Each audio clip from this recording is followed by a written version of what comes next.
Good morning welcome to news express నేను కవిత ఇక updates చూద్దాం ముఖ్యమంత్రి వైఎస్ జగన్మోహన్ రెడ్డి మేమంతా సిద్ధం బస్సు యాత్ర 9వ రోజు కొనసాగనుంది ఇవాళ ఉదయం 9 గంటలకు తిరుపతి జిల్లా చింతరెడ్డిపాలెం నుంచి యాత్ర ప్రారంభం కానుంది బస్సు యాత్రలో భాగంగా కొవ్వూరు క్రాస్ సున్నబట్టి తిప్ప గౌరవరం మీదుగా ఆర్ఎస్ఆర్ ఇంటర్నేషనల్ స్కూల్ వద్దకు చేరుకుని భోజన విరామం తీసుకుంటారు ఆ తర్వాత కావలి క్రాస్ వద్ద బహిరంగ సభలో ప్రసంగించనున్నారు సీఎం జగన్ సభ అనంతరం ఏలూరుపాడు ఉలవపాడు క్రాస్ సింగరాయకొండ క్రాస్ ఓగురు కందుకూరు పొన్నలూరు వెంకుపాలెం మీదుగా జువ్విగుంట క్రాస్ వద్ద రాత్రి బసకు చేరుకుంటారు సీఎం జగన్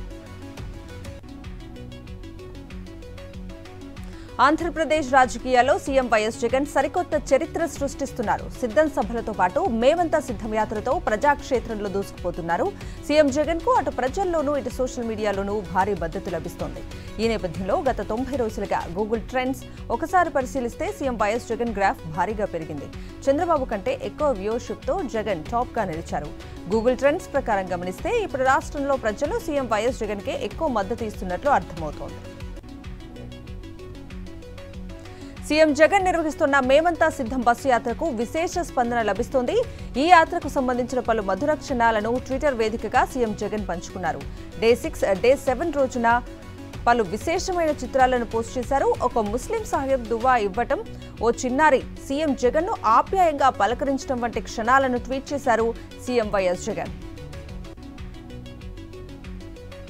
నా అక్క చెల్లెమ్మలే నా స్టార్ క్యాంపెయినర్స్ అన్న సీఎం జగన్ వ్యాఖ్యలను నిజం చేసే విధంగా ట్విట్టర్లో ఒక పోస్టు వైరల్ అవుతోంది 5 ఏళ్ల సీఎం జగన్ పాలనలో చేసిన అభివృద్ధి పథకాలను వివరిస్తున్న ఒక ప్రచార రథం ముందు మహిళలు ఉత్సాహంగా డాన్స్ చేశారు మండు టెండను సైతం లెక్క చేయకుండా ప్రచార రథం ముందు చిందులేశారు మహిళలు దీనికి సంబంధించిన వీడియో నెట్టింట వైరల్ అయింది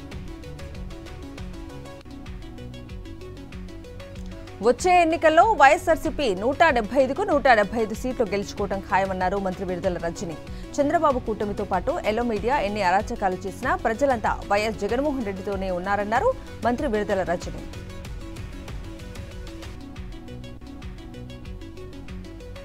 అనకాపల్లి కూటమి ఎంపీ అభ్యర్థి సీఎం రమేష్ సహా 6గురిపై పోలీసులు కేసు నమోదు చేశారు చోడవరం టీడీపీ అభ్యర్థి మాజీ ఎమ్మెల్యే కేఎస్ఎన్ఎస్ రాజు టైల్స్ వ్యాపారి బుచ్చిరాజు రామకృష్ణతో పాటు మొత్తం 6గురిపై కేసు నమోదైంది చోడవరంలో డీఆర్ఐ అధికారుల విధులకు ఆటంకం కలిగించారు సీఎం రమేష్ ఎన్నికల సమయంలో ఓటర్లను రెచ్చగొట్టే విధంగా చేస్తూ అధికారుల డ్యూటీకి ఆటంకం కలిగించారని పోలీసులు చెబుతున్నారు ఏపీ బీజేపీ అధ్యక్షురాలు పురంధేశ్వరి సహా ఈనాడు ఆంధ్రజ్యోతి యాజమాన్యాలపై ఐపీఎస్ అధికారుల సంఘం ఆగ్రహం వ్యక్తం చేసింది ముగ్గురుపై క్రిమినల్ చర్యలకు దిగాలని నిర్ణయం తీసుకుంది అసత్య ఆరోపణలతో ఈసీకి ఫిర్యాదు చేశారని మండిపడ్డారు ఐపీఎస్ అధికారుల సంఘం ఆఫీసర్లు తప్పుడు ఆరోపణలు చేస్తే సహించబోమని హెచ్చరించారు నిరాధార ఆరోపణలతో తమపై ఈసీకి పురంధేశ్వరి ఫిర్యాదు చేశారని ఆగ్రహం వ్యక్తం చేశారు ఎల్లో మీడియా కథనాలపై ఏపీ సీఎస్ జవహర్ రెడ్డి ఆగ్రహం వ్యక్తం చేశారు ఈనాడు తప్పుడు రాతలను ఆయన ఖండించారు ఈనాడు చీఫ్ ఎడిటర్ కు సీఎస్ జవహర్ రెడ్డి లేఖ రాశారు ఎస్పీల బదిలీలపై ఈనాడు రాసిన కథనాన్ని ఆయన తప్పుపట్టారు తన ఖండనను మొదటి పేజీలో ప్రచురించాలని సీఎస్ డిమాండ్ చేశారు లేదంటే లీగల్ యాక్షన్ తీసుకుంటామని వార్నింగ్ ఇచ్చారు ఏపీ సీఎస్ జవహర్ రెడ్డి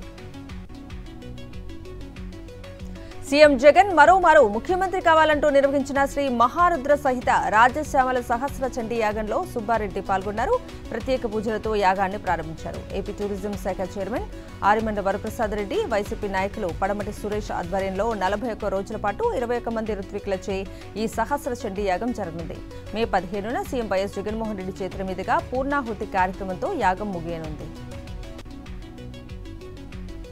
ఎన్టీఆర్ జిల్లా వైఎస్ఆర్సీపీ కార్యాలయంలో మేమంతా సిద్ధం పోస్టర్ను ఆవిష్కరించారు సిద్ధం సభకు ఎన్టీఆర్ జిల్లా సిద్ధంగా ఉందన్నారు ఎమ్మెల్యే వెల్లంపల్లి శ్రీనివాసరావు భారతదేశంలో ఏ పార్టీ నాయకుడు సిద్ధం వంటి సభలను నిర్వహించలేదన్నారు ప్రజలంతా జగన్మోహన్ రెడ్డికి జేజేలు పలికారని తెలిపారు ఏప్రిల్ 12న సిద్ధం సభ నిర్వహించే అవకాశం చంద్రబాబు పవన్ మోదీ వచ్చిన చిలకలూరుపేట సభకు జనం రాలేదని ఎద్దేవా చేశారు వెల్లంపల్లి శ్రీనివాసరావు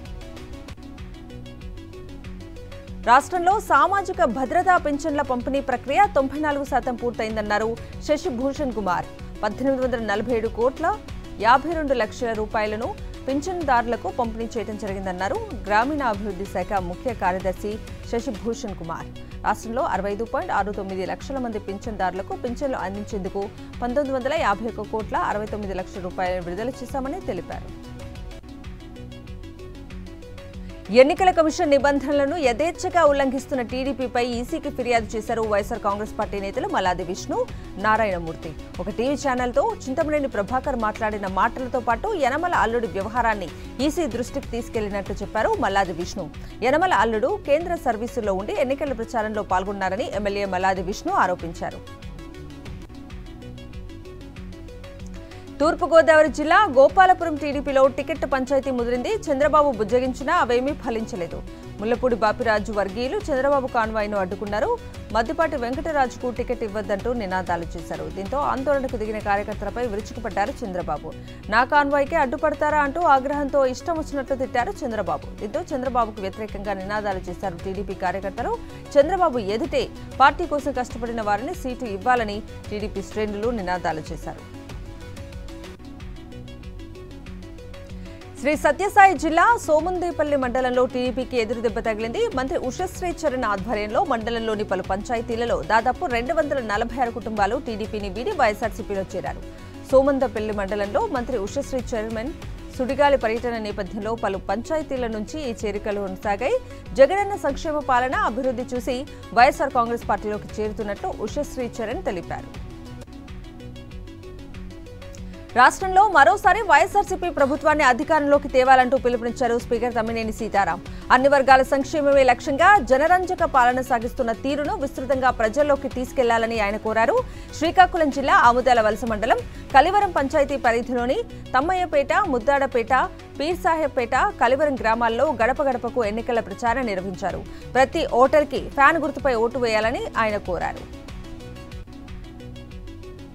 ప్రకాశం జిల్లా మార్కాపురం పట్టణంలో A1 గ్లోబల్ ఇంజనీర్ కళాశాలలో ఏర్పాటు చేసిన ఇఫ్తార్ కార్యక్రమానికి రాష్ట్ర minority finance corporation chairman doctor Shamsher Ali Baig హాజరయ్యారు. రంజాన్ పర్వదినాన్ని ముస్లిం సోదరులందరూ సంతోషంగా జరుపుకోవాలని, నెల రోజుల పాటు ఉపవాసాలు ఉండటం అభినందనీయమన్నారు. ఇక కార్పొరేషన్ వారు ఏర్పాటు చేసిన ఇఫ్తార్ విందులో పాల్గొన్నారు ఆయన. ఆచంట మండలంలోని వేమవరం గ్రామంలో ఎమ్మెల్యే అభ్యర్థి చెరుకువాడ శ్రీ రంగనాథ రాజు ఎన్నికల ప్రచారాన్ని నిర్వహించారు. అవ్వాతాతలకు ప్రతి నెల 1వ తేదీన తెల్లవారుజామున ఇంటి తలుపు తట్టే మొదటి వ్యక్తిగా గుర్తొచ్చేది వాలంటీర్ అన్నారు. ప్రజాసేవల నుంచి దూరం చేసిన కక్షపాతి చంద్రబాబు అని అన్నారు. మరోసారి జగన్ సీఎం అయితే ఇంటికి పింఛన్ వస్తుందని భరోసా ఇచ్చారు శ్రీ రంగనాథరాజు. భారత రాజ్యాంగం ప్రసాదించిన ఓటు హక్కును తప్పనిసరిగా వినియోగించుకోవటం ప్రతి ఒక్కరి బాధ్యతగా గుర్తించానన్నారు జిల్లా ఎన్నికల అధికారి ఎం హరినారాయణన్. నెల్లూరు జిల్లా చేజర్ల మండలంలో కలెక్టర్ పర్యటించారు. చేజర్ల ఎస్టీ కాలనీలో నిర్వహించిన ఓటర్లను చైతన్యపరిచే కార్యక్రమంలో పాల్గొని ఓటు హక్కుపై అవగాహన కల్పించారు. ఓటు హక్కు ప్రాధాన్యత, వినియోగించుకోవాల్సిన ఆవశ్యకతను వివరించారు. వైఎస్ఆర్ జిల్లా టీడీపీ అధికార ప్రతినిధి నేట్లపల్లి శివరాం ఎంపీ అవినాష్ రెడ్డి ఆధ్వర్యంలో వైఎస్ఆర్సీపీలో చేరారు. పార్టీలకు అతీతంగా సంక్షేమ పథకాలు అందిస్తున్న ఏకైక ముఖ్యమంత్రి జగన్ మాత్రమేనన్నారు. 10 ఏళ్లుగా టీడీపీలో విశ్వాసంగా పనిచేసిన తనకు చివరికి అవమానమే మిగిలిందంటూ ఆవేదన వ్యక్తం చేశారు. సీఎం జగన్ పథకాలతో తన కుటుంబానికి కూడా లబ్ధి చేకూరిందని తెలిపారు. వైఎస్ఆర్ కాంగ్రెస్ ప్రభుత్వంలోనే సంక్షేమం, అభివృద్ధి సాధ్యమని రాప్తాడు ఎమ్మెల్యే తోపుదుర్తి ప్రకాష్ రెడ్డి పేర్కొన్నారు. రాప్తాడు మండలంలోని పలు గ్రామాల్లో ఆయన ఎన్నికల ప్రచారం నిర్వహించారు. గతంలో ఏ ప్రభుత్వము ప్రజల గురించి పట్టించుకున్న పాపాన పోలేదని విమర్శించారు. జగనన్న ముఖ్యమంత్రి అయిన తర్వాతనే పేదల గడప వద్దకే సంక్షేమ పథకాలు చేరుతున్నాయన్నారు. పశ్చిమ గోదావరి జిల్లా యలమంచిలి మండలం చింతదిబ్బ గ్రామంలో ఎమ్మెల్యే అభ్యర్థి గుడాల శ్రీహరి గోపాలరావు ఎన్నికల ప్రచారం నిర్వహించారు. గ్రామంలోని ప్రతి గడప గడపకు వెళ్లి ముఖ్యమంత్రి వైఎస్ జగన్మోహన్ అందిస్తున్న సంక్షేమ పథకాలు లబ్ధిపై ఆరా తీశారు. నాకు ఒక అవకాశం ఇచ్చి మీకు సేవ చేసుకున్న భాగ్యాన్ని కల్పించండి అని గుడాల శ్రీహరి గోపాలరావు అన్నారు.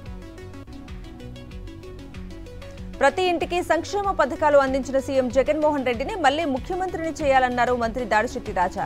కాకినాడ జిల్లా తుని మున్సిపల్ 24వ వార్డులో ఎన్నికల ప్రచారాన్ని ఆయన నిర్వహించారు. ఇంటింటికి మంత్రి రాజాకు మహిళలు హారతిచ్చి ఆశీర్వదించారు. పశ్చిమ గోదావరి జిల్లా జనం లేక నరసాపురం ప్రజాగలం సభ వెలువెలబోయింది. చంద్రబాబు ప్రసంగం ప్రారంభమైన కాసేపటికే కార్యకర్తలు తిరుగుముఖం పట్టారు. టీడీపీ కూటమి సభ నిర్వహించిన 2,000 మంది కూడా రాలేదంటూ ఎద్దేవా చేశారు. 2 ఓట్లలో 1 ఓటు కమలానికి, 2 ఓటు ఫ్యాన్ గుర్తుకు వేసి చంద్రబాబుని ముఖ్యమంత్రి చేయాలంటూ చెప్తూ టీడీపీ నేత ఎన్ఆర్ఐ కొవ్వరి రామ్మోహన్ నాయుడు నవ్వుల పాలయ్యారు. నంద్యాలలో టీడీపీకి భారీ షాక్ తగిలింది. టీడీపీని వీడి గాండ్ల వంశానికి చెందిన 100 కుటుంబాలు వైఎస్ఆర్సీపీలో చేరారు. పార్టీ కండువా కప్పి ఎమ్మెల్యే శిల్పా చక్రపాణి రెడ్డి ఆహ్వానించారు. గాండ్ల రమణ, వారి వంశీకులు, కుటుంబ సభ్యులు ఒకే మాట, ఒకే నాయకత్వంలో ఉంటూ మాట తప్పని వారిగా పేరు ఉందన్నారు. గత ఎంపీ ఎన్నికల్లో గెలిచిన నిజామాబాద్ ఎంపీ అరవింద్ 5 సంవత్సరాల నుంచి పసుపు బోర్డు తెస్తానని చెప్పిన ఆయన ఎక్కడ ఏర్పాటు చేశారో తెలపాలని డిమాండ్ చేశారు ఎమ్మెల్సీ జీవన్ రెడ్డి. నిజామాబాద్ జిల్లా నందిపేట మండలంలోని మున్నూరు కాపు సంఘంలో ఆరుమూరు నియోజకవర్గ ముఖ్య కార్యకర్తల సమావేశంలో ఎమ్మెల్సీ జీవన్ రెడ్డి, ఎమ్మెల్యేలు సుదర్శన్ రెడ్డి హాజరయ్యారు. ఇవాళ తుక్కుగూడ వేదికగా కాంగ్రెస్ మహాసభను నిర్వహించనున్నట్లు పార్టీలోని ముఖ్య నేతలు తెలిపారు. ఇక తుక్కుగూడకు ఏదో మహత్యం ఉందన్నారు TPCC working president Mahesh Kumar Goud. 4 నెలల క్రితం ఇక్కడే సభను ఘన విజయంగా నిర్వహించారన్నారు. 2023 సెప్టెంబర్ 17న నిర్వహించిన సోనియా గాంధీ సభలో 6 గ్యారంటీలను ప్రకటించామన్నారు మంత్రి అనసూయ సీతక్క. ఫోన్ ట్యాపింగ్ పై 2-3 రోజుల్లోనే నిజాలన్నీ బయట పెడతానన్నారు బీఆర్ఎస్ అధ్యక్షుడు మాజీ సీఎం కేసీఆర్. తెలంగాణలో సంచలనంగా మారిన ఫోన్ ట్యాపింగ్ పై తొలిసారి స్పందించారు ఆయన. ఉమ్మడి కరీంనగర్ జిల్లా పర్యటన అనంతరం మీడియాతో చిట్చాట్గా మాట్లాడారు కేసీఆర్. 10 ఏళ్లు సీఎంగా ఉన్న తాను ఫోన్ ట్యాపింగ్ పై మాట్లాడతానని, అన్ని విషయాలపై ఖచ్చితంగా క్లారిటీ ఇస్తానన్నారు. మాజీ ఎమ్మెల్యే బీజేపీ నేత కూన శ్రీశైలం గౌడ్ కాంగ్రెస్ గూటికి చేరారు. CM Revanth Reddy, AICC incharge Deepadas Munshi సమక్షంలో కాంగ్రెస్ పార్టీలో చేరారు. కాంగ్రెస్ కండువా కప్పి పార్టీలోకి కూన శ్రీశైలం గౌడ్ ని ఆహ్వానించారు ఏఐసీసీ ఇన్ఛార్జ్ దీపాదాస్ మున్షి. ఈ కార్యక్రమంలో మంత్రులు, పలువురు పార్టీ సీనియర్ నేతలు పాల్గొన్నారు. ఎన్నికల తనిఖీల్లో భాగంగా ఖమ్మం జిల్లాలో డిప్యూటీ సీఎం మల్లు భట్టి విక్రమార్క వాహనాన్ని పోలీసులు తనిఖీ చేశారు. పలు శుభకార్యాల్లో పాల్గొనేందుకు భట్టి విక్రమార్క మధిర, ఎరుపాలెం మండలాల్లో పర్యటించారు. ఈ సందర్భంగా ఆయన వాహనాన్ని పోలీసులు ఆపి తనిఖీ చేశారు. తనిఖీ కొనసాగుతున్నంతసేపు భట్టి విక్రమార్క పోలీసులకు సహకరించారు. తనిఖీల అనంతరం తన పర్యటనకు వెళ్లిపోయారు. ఏఐసీసీ అగ్రనేత రాహుల్ గాంధీకి బీఆర్ఎస్ ఎమ్మెల్యే హరీష్ రావు బహిరంగ లేఖ రాశారు. మోసపూరిత హామీలతో ఓట్లు దండుకొని తర్వాత మేనిఫెస్టోలను విస్మరించడం కాంగ్రెస్ కు అలవాటైనని విమర్శించారు. మళ్లీ మేనిఫెస్టోల పేరుతో ప్రజలను మోసం చేయొద్దని లేఖలో సూచించారు. బీఆర్ఎస్ ఎమ్మెల్యేలను చేర్చుకుని వారికి ఎంపీ టికెట్లు ఇచ్చి పార్టీ మారిన వెంటనే పదవి పోయేలా చట్టం తీసుకొస్తామని ప్రకటించడం హాస్యాస్పదమన్నారు. 2004, 2009 ఎన్నికల్లో ఇచ్చిన హామీలు ఏమయ్యాయని ప్రశ్నించారు. మీ మేనిఫెస్టోలకు విలువ ఉందా అని నిలదీశారు. నాగర్ కర్నూలు జిల్లా అచ్చంపేటలో అధికారం కోసం అసెంబ్లీ ఎన్నికల్లో అమలుకు సాధ్యం కాని హామీలు ఇచ్చి కాంగ్రెస్ ప్రజలను నమ్మించి మోసం చేసిందని నాగర్ కర్నూలు పార్లమెంట్ అభ్యర్థి డాక్టర్ ఆర్ఎస్ ప్రవీణ్ కుమార్ ఆరోపించారు. లోక్సభ ఎన్నికల ప్రచారంలో భాగంగా అచ్చంపేటలో పార్లమెంట్ ఎన్నికల సన్నాహక సమావేశంలో ముఖ్య అతిథిగా పాల్గొని ప్రసంగించారు. అధికారంలోకి వచ్చిన వెంటనే డిసెంబర్ 9న రైతులకు రుణమాఫీ చేస్తామన్న హామీ అమలుకు నోచుకోవటం లేదన్నారు.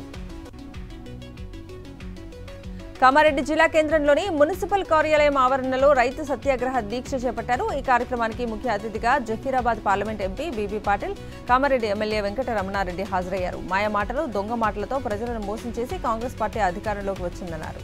కాంగ్రెస్ పార్టీ ఎన్నికలకు ముందు ఇచ్చిన 6 గ్యారంటీల పథకాల్లో విఫలమైందని మండిపడ్డారు.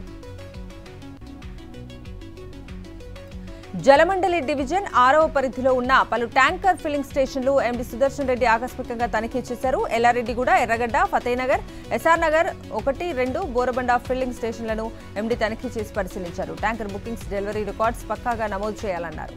బుకింగ్ లాగ్ బుక్స్ ను పరిశీలించారు. ట్యాంకర్ డెలివరీలో ఆలస్యం చేయరాదన్నారు. బుకింగ్స్ అయిన తర్వాత సాధ్యమైనంత త్వరగా డెలివరీ చేయాలని సూచించారు. ఖమ్మం జిల్లా కూసుముంచి మండలం పాలేరు రిజర్వాయర్ను జిల్లా special officer Surendra Mohan, collector VP Gautham పరిశీలించారు. ఇటీవల జలాశయం అడుగంటడంతో జలాశయాన్ని సాగర్ జలాలతో నింపుతున్నారు. పాలేరు రిజర్వాయర్ నుంచి మిషన్ భగీరథ ద్వారా 4 జిల్లాలకు త్రాగునీటిని అందిస్తున్నారు. వేసవికాలం రావడంతో త్రాగునీటికి ఇబ్బందులు తలెత్తకుండా చూడాలని అధికారులకు సూచించారు. కలెక్టర్ వెంకట్రామరెడ్డి ₹1,00,000 జీతం తీసుకుని 1000 కోట్లతో 10 ఎకరాలు ఎలా కొన్నాడని బీజేపీ ఎంపీ అభ్యర్థి రఘునందన్ రావు ప్రశ్నించారు. 2021లో ఎమ్మెల్సీగా ఎన్నికై సిద్దిపేటకు ఎందుకు రాలేదని ప్రశ్నించారు. 2018లో కేసీఆర్ ఏం మాట్లాడాడో నేడు రేవంత్ రెడ్డి అదే మాట్లాడుతున్నారని తెలిపారు. ప్రపంచవ్యాప్తంగా ప్రధాని నరేంద్ర మోదీ హవా నడుస్తోందని, జరగబోయే పార్లమెంట్ ఎన్నికల్లో హ్యాట్రిక్ నమోదు చేయడం ఖాయమని పెద్దపల్లి బీజేపీ పార్టీ పార్లమెంట్ అభ్యర్థి గోమాసు శ్రీనివాస్ అన్నారు. పెద్దపల్లి జిల్లా సుల్తానాబాద్ పట్టణంలో ఎన్నికల ప్రచారం నిర్వహించారు. స్థానిక సంతాన వేణుగోపాల స్వామి ఆలయంలో ప్రత్యేక పూజలు నిర్వహించారు. అనంతరం పట్టణంలో ప్రచారం నిర్వహిస్తూ బీజేపీ పార్టీకి ఓటు వేయాలని ఓటర్లను ఓటును అభ్యర్థించారు. కర్ణాటక రాష్ట్రం నుంచి కర్నూలు జిల్లా కొడుమూరుకు తరలిస్తున్న 2 లక్షల కర్ణాటక మద్యాన్ని కర్నూలు జిల్లా కొడుమూరు సెబ్ పోలీసులు పట్టుకున్నారు. కొడుమూరు పట్టణ శివారులోని పెట్రోల్ బంక్ సమీపంలో వాహనంలో తరలిస్తున్న 33 బాక్సుల్లో 3,168 టెట్రా ప్యాకెట్లను స్వాధీనం చేసుకున్నారు. రాయచూరుకు చెందిన హరీష్ గౌడ్ అనే వ్యక్తిని అరెస్ట్ చేసి రిమాండ్కు తరలించినట్లు తెలిపారు. వైఎస్ఆర్సీపీ అరకు నియోజకవర్గం పరిధిలో తనదైన శైలిలో ప్రచారం జోరుగా చేపడుతున్నారు. డుమ్రిగూడలోని నోగిలి గ్రామంలో పార్లమెంట్ అభ్యర్థిని గుమ్మా తనుజారాణి, అసెంబ్లీ అభ్యర్థి రేగం మత్స్యలింగం ప్రచారం నిర్వహించారు. ఎన్నికల్లో వైఎస్ఆర్సీపీని అత్యధిక మెజార్టీతో గెలిపించాలని కోరారు. సంక్షేమ పాలనను ప్రజలు కోరుకుంటున్నారని, రానున్నది జగనన్న ప్రభుత్వమేనని అన్నారు. లోక్సభ ఎన్నికలకు మేనిఫెస్టో విడుదల చేసింది కాంగ్రెస్ పార్టీ. ఢిల్లీలోని ఏఐసీసీ ప్రధాన కార్యాలయంలో పాంచ్ న్యాయ్ పేరుతో ఎన్నికల ప్రణాళికను రిలీజ్ చేసింది. కాంగ్రెస్ అధ్యక్షుడు మల్లికార్జున ఖర్గే, పార్లమెంటరీ పార్టీ అధ్యక్షురాలు సోనియా గాంధీ, రాహుల్ గాంధీ ఈ కార్యక్రమంలో పాల్గొన్నారు. హిస్సేదారీ న్యాయ్, కిసాన్ న్యాయ్, శ్రామిక్ న్యాయ్, యువ న్యాయ్, నారీ న్యాయ్ పేరిట అన్ని వర్గాలను దృష్టిలో పెట్టుకుని పెద్ద ఎత్తున హామీలిచ్చింది కాంగ్రెస్. లిక్కర్ కేసులో బీఆర్ఎస్ ఎమ్మెల్సీ కవితకు ఇప్పట్లో ఊరట దక్కేలా సూచనలు కనిపించడం లేదు. ఇప్పటికే ఈడీ ఆమెను అరెస్ట్ చేయగా తాజాగా సీబీఐ రంగంలోకి దిగింది. జైల్లోనే ఆమెను ప్రశ్నించేందుకు కోర్టు అనుమతి తీసుకుంది. దీంతో ఢిల్లీ లిక్కర్ కేసులో అవకతవకలపై కవితను సీబీఐ విచారించనుంది. ఢిల్లీ లిక్కర్ కేసులో బీజేపీపై విమర్శలు ఎక్కుపెట్టింది ఆమ్ ఆద్మీ పార్టీ. మద్యం కేసులో నిందితుడిగా ఉన్న మాగుంట రాఘవ తండ్రి మాగుంట శ్రీనివాస్ రెడ్డికి టీడీపీ లోక్సభ టికెట్ ఇవ్వటాన్ని ప్రశ్నించింది. కేజ్రీవాల్ కు వ్యతిరేకంగా స్టేట్మెంట్ ఇచ్చినందుకే రాఘవకు బెయిల్, మాగుంటకు టికెట్ ఇచ్చారని ఆరోపించారు AAP MP Sanjay Singh. The Kerala story చిత్రం మరోసారి వివాదాస్పదంగా మారింది. లోక్సభ ఎన్నికల వేళ ఈ సినిమాను దూరదర్శన్లో ప్రసారం చేయాలని నిర్ణయించడం విపక్షాలు భగ్గుమన్నాయి. డీడీ నేషనల్లో ది కేరళ స్టోరీ స్క్రీనింగ్ పై అభ్యంతరం వ్యక్తం చేశారు కేరళ సీఎం పినరయి విజయన్. ఎన్నికల సమయంలో ఈ చర్య మతపరమైన ఉద్రిక్తతలకు కారణం కావచ్చని ఆందోళన వ్యక్తం చేశారు. లోక్సభ ఎన్నికల ముందు భారత్లో కచ్చతీవు దుమారంపై శ్రీలంక స్పందించింది. ఎన్నికల సమయంలో ఇలాంటి ఆరోపణలు సాధారణమే అన్నారు లంకకు చెందిన తమిళ నేతలు. కచ్చతీవును భారత్ తిరిగి స్వాధీనం చేసుకోవాలనే డిమాండ్లకు ఎలాంటి ఆధారమూ లేదన్నారు శ్రీలంక మత్స్యశాఖ మంత్రి డగ్లస్ దేవానంద. అగ్రరాజ్యం అమెరికా హెచ్చరికలతో ఇజ్రాయెల్ వెనక్కి తగ్గింది. యుద్ధంతో అల్లాడుతున్న గాజాలో మానవతా సాయాన్ని పెంచేందుకు చర్యలు చేపట్టింది. ఉత్తర గాజాలో కీలక సరిహద్దును తెరుస్తున్నట్లు ప్రకటించారు ఇజ్రాయెల్ ప్రధాని బెంజమిన్ నెతన్యాహు. అమెరికా అధ్యక్షుడు జో బైడెన్తో చర్చలు జరిగిన గంటల వ్యవధిలోనే ఈ నిర్ణయం తీసుకున్నారు. గాజాలో మానవతా సాయం అందిస్తున్న సహాయ సిబ్బందిపై దాడి ఘటనతో నెతన్యాహుపై సీరియస్ అయ్యారు బైడెన్. మరోసారి కీలక వడ్డీ రేట్లు యథాతథంగా కొనసాగించింది భారతీయ రిజర్వ్ బ్యాంక్. ఆర్థిక నిపుణుల అంచనా వేసినట్టే రెపో రేటును 6.5% వద్ద స్థిరంగా ఉంచాలని నిర్ణయించింది. 2023 ఏప్రిల్ నుంచి రెపో రేటును యథాతథంగా కొనసాగిస్తూ వస్తుంది ఆర్బీఐ. రెపో రేటులో ఎలాంటి మార్పులు చేయకపోవడం వరుసగా ఇది 7వసారి. ఈ మేరకు ద్వైమాసిక ద్రవ్య పరపతి విధాన సమీక్షా సమావేశ నిర్ణయాలను వెల్లడించారు ఆర్బీఐ గవర్నర్ శక్తికాంత దాస్. తెలుగు రాష్ట్రాల్లో ఎండలు దంచుకొడుతున్నాయి. ఉదయం 9 దాటితే చాలు సూర్యుడు సుక్కలు చూపిస్తున్నాడు. ఇక మధ్యాహ్నం సమయంలో అయితే కాలు బయట పెట్టాలంటే జనాలు వణికిపోతున్నారు. ఈ తరుణంలో వాతావరణ శాఖ కీలక హెచ్చరికలు జారీ చేసింది. ప్రజలు ఎండల పట్ల అప్రమత్తంగా ఉండాలని స్పష్టం చేసింది. రానున్న 2 రోజుల పాటు రాష్ట్రంలో వేడి గాలులు వీస్తాయని తెలిపారు. ఐపీఎల్ 2024లో సన్ రైజర్స్ హైదరాబాద్ 2వ విజయం నమోదు చేసింది. ఉప్పల్ వేదికగా చెన్నై సూపర్ కింగ్స్ తో జరిగిన మ్యాచ్లో 6 వికెట్ల తేడాతో ఎస్ఆర్హెచ్ ఘన విజయం సాధించింది. ఈ మ్యాచ్లో ఎస్ఆర్హెచ్ ఆల్రౌండ్ ప్రదర్శనతో అదరగొట్టింది. 166 పరుగుల లక్ష్యాన్ని సన్ రైజర్స్ 18.1 ఓవర్లలో కేవలం 4 వికెట్లు కోల్పోయి ఛేదించింది. అంతకుముందు బ్యాటింగ్ చేసిన సీఎస్కే నిర్ణీత 20 ఓవర్లలో 5 వికెట్ల నష్టానికి 165 పరుగులు చేసింది.